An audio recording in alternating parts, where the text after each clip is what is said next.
Rev up your engines!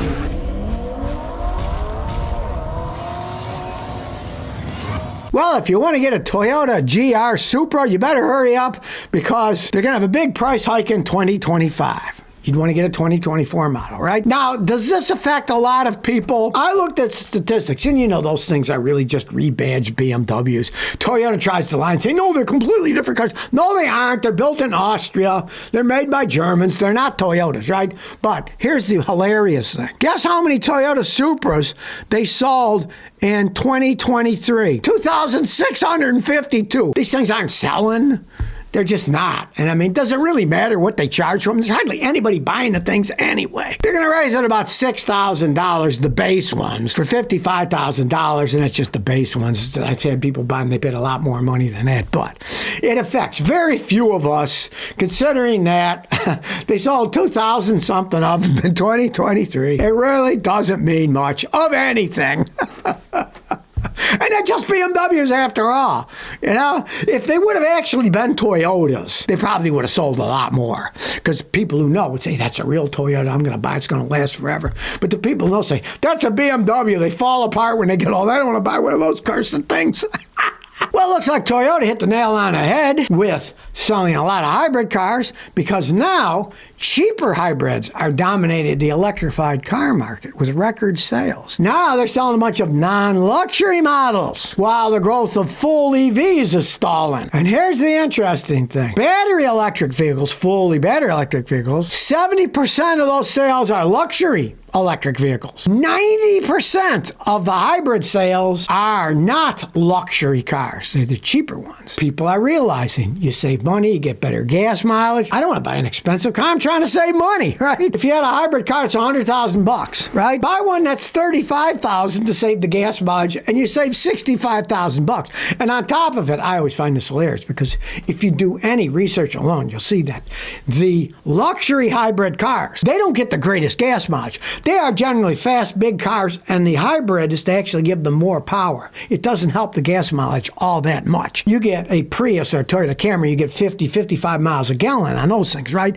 The luxury cars, you're still only going to get in the 20s in town, maybe 30 on the highway. The luxury cars, you're lucky if you can get even 30, and most of them are in the 20s because they're big, heavy cars, and they just hybridize them to get a little bit better gas mileage and to put a smaller engine in and then boost it with an electric motor that has a lot of torque, instant torque, right? The 2025 Toyota Corolla hybrid starts at $24,750. Why do you want to spend 80 grand on a hybrid when you can pay that much and get better gas mileage? Ford Motor Company. For a while, they halted the F-150 Lightning EV truck production and went to more hybrid models. People don't have the money that people think. Old Elon might think everybody's a billionaire and they can buy a bunch of his cars. No, that's not the case. Those people have already bought your cars, and a lot of them don't even like them. But the hybrids, you don't have range anxiety. The funny thing is, especially the lower priced hybrids, they have the opposite of range anxiety. Some of those things will go 600 something miles before you got to fill them up again.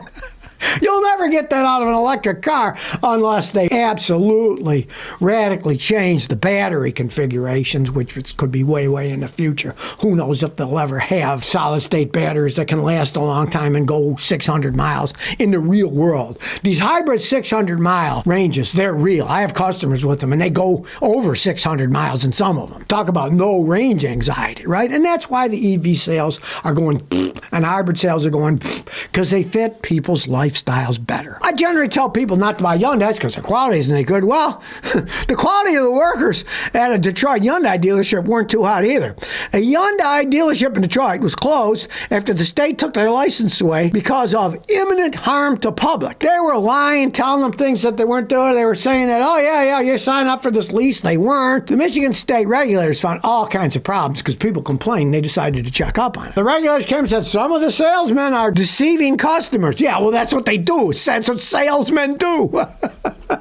They'll say anything to sell something, right? Some of the employees had falsified documents to trick customers into buying cars. The company called Lee Fontaine, here's what they said. They admitted that customers were tricked, but stressed it was working to punish employees and earn back customer trust, right? They got caught with a finger in the pie. Now, oh yeah, it's our workers' fault. We got to do something about it, right? My own personal example was a Toyota dealership in Houston. Little old lady came to me. She was 79. Her husband was 85. And they had bought a Toyota. Toyota Tacoma pickup truck, right? And they thought that they were paying $25,000 for it. But then when they got the bill for the monthly payment, it was $35,000. They had added 10 grand on. They went back to the dealer, and the manager said to him, I'm sorry, you signed the contract. There's nothing I can do.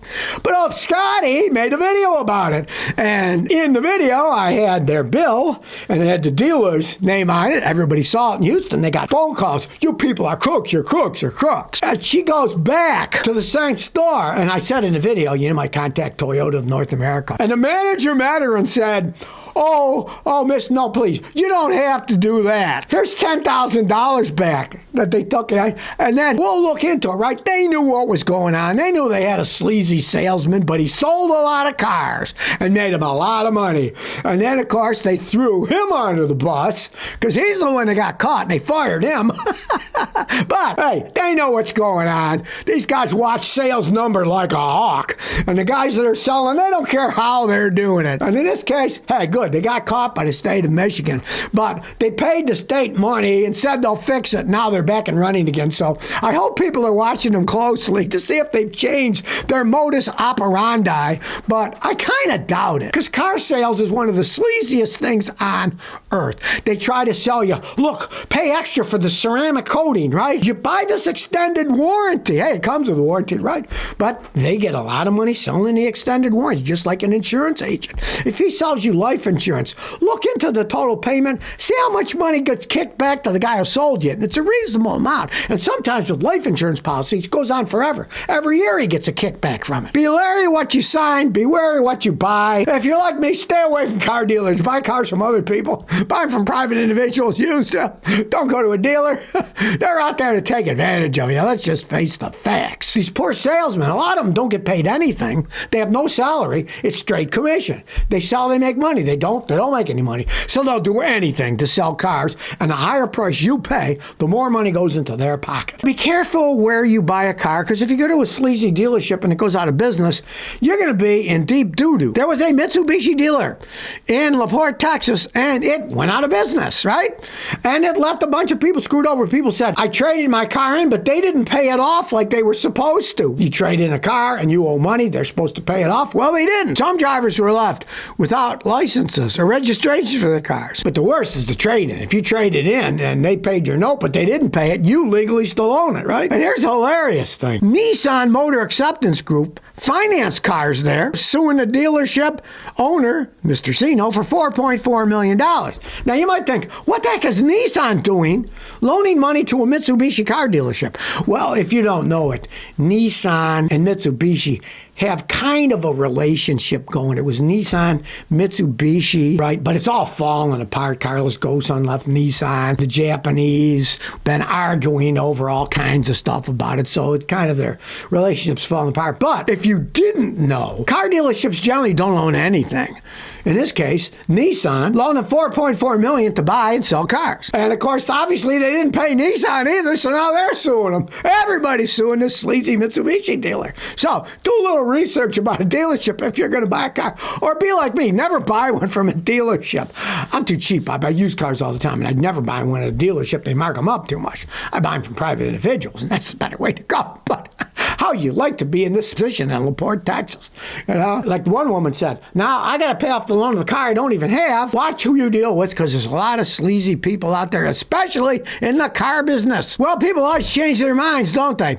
Scientists are now saying they might be wrong about that doomsday glacier. They said, you know, if it's going to melt, it's going to fall in, the sea level is going to go up 2 feet, la-da-da-da-da. The Thwaites Glacier in Antarctica was called the Doomsday Glacier. Now they're saying it's not melting as fast as we thought it was. They're now saying it's rather unlikely it's going to occur this century. Okay, so what do you got? 75 years or more, and it's still, they don't think it's going to happen. They say that it presently accounts for 4% of the annual increase in sea levels. If it fully melted, it could raise the oceans 2 feet. Now, the Earth is always changing, right? Are we going in or out of an ice age? The scientists are still arguing. They don't know if we're coming out of one or going in. If we're coming out of one, stuff is naturally going to melt, right?